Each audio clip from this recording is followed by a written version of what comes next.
बच्चन महाराज साहब, बचन 63। भक्तजन के लिए उल्टी सुल्टी हालत और जिल्लत इज्जत जो कुछ होती है मौत से होती है और इसमें उसकी घड़त मंजूर है। जो लोग के भक्ति मार्ग में और सत्संग में शरीक हुए हैं उनके लिए दम मारने की गुंजाइश नहीं है। उनके लिए जो कार्रवाई होती है वो मौत से होती है और उल्टी सुल्टी जो हालत होती है उसमें उनकी घड़त मंजूर है। अगर जान भक्त है तो समझ लेता है कि क्या मसलहत है, और जो अनजान है उसको तो पेट भरने से काम है। जान भक्त का नित मरण, अनजाने का राज, सर और सर समझे नहीं, पेट भरन सो काज। जो कि सच्चे होके भक्ति करते हैं उनकी मालिक अक्सर परख करता है। परख दो तरह से होती है, एक सीधे और दूसरे किसी के जरिए या द्वारे से।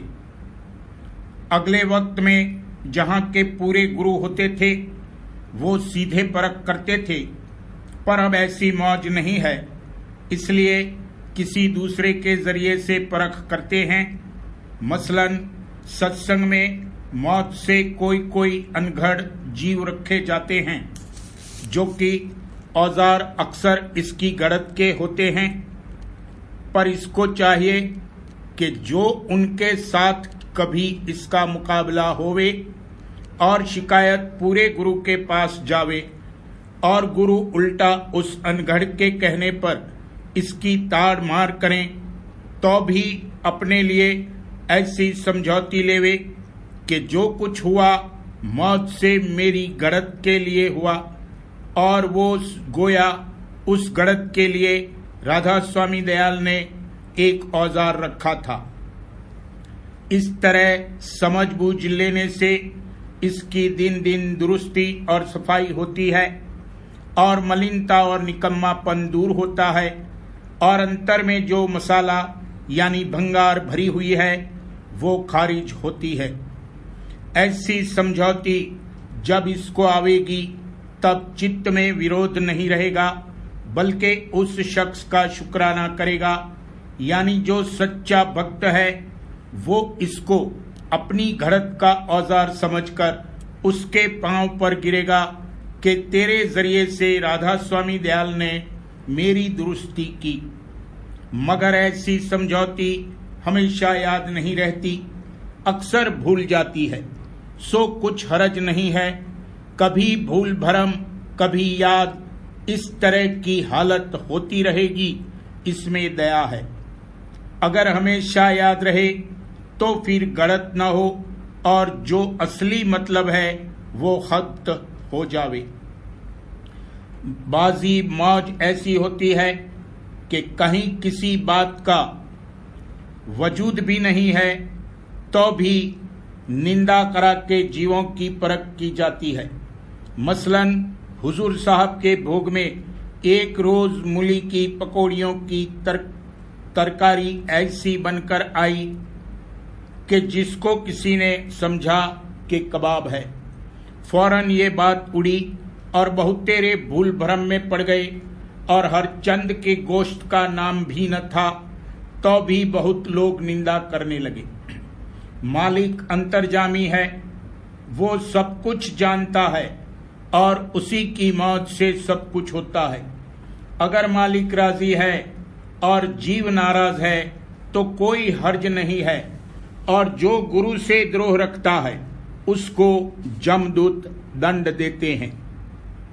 गुरु राजी तो करता राजी, कर्म काल की चले न बाजी। गुरु की आन सभी मिल माने, सुखदेव नारद व्यास बखाने। ताते गुरु को ले वो रिझाई, और न रीझे कुछ न भलाई। गुरु प्रसन्न और सब रूठे, तो भी उसका रोम न टूटे। औरन को प्रसन्न जो करता, गुरु से द्रोह घात जो रखता।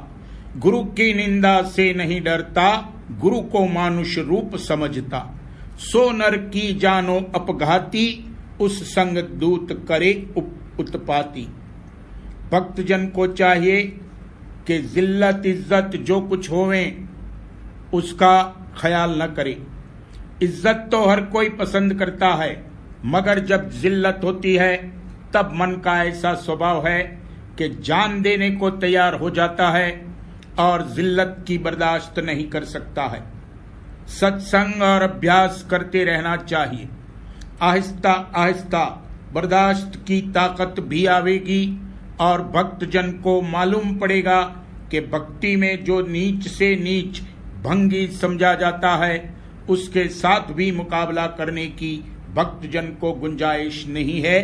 यानी अगर किसी को भक्ति करनी मंजूर है तो भंगी की भी सहनी पड़ेगी और उल्टी सीधी सच्ची झूठी हालतें जरूर आवेंगी।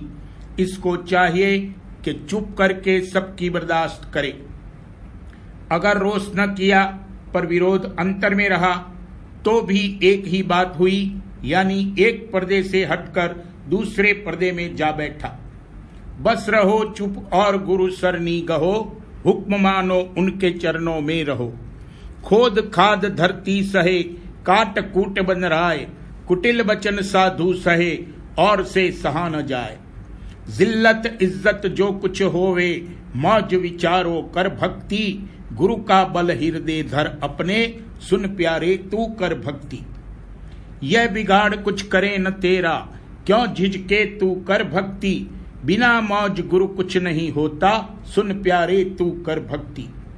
अगर जिल्लत की बर्दाश्त नहीं है तो समझना चाहिए कि अभी भक्ति कच्ची है, मगर कुछ हर्ज नहीं है, कच्ची से एक रोज पक्की होगी। तू कच्चा ये करे कचाई, और कहूं क्या कर भक्ति, करते करते पक्का होगा और उपाव न कर भक्ति। कच्ची से पक्की होए एक दिन, छोड़ कपट तू कर भक्ति, कपट भक्ति कुछ काम न आवे, सच्ची कच्ची कर भक्ति। राधा स्वामी कहत सुनाई, जैसी बने तैसी कर भक्ति।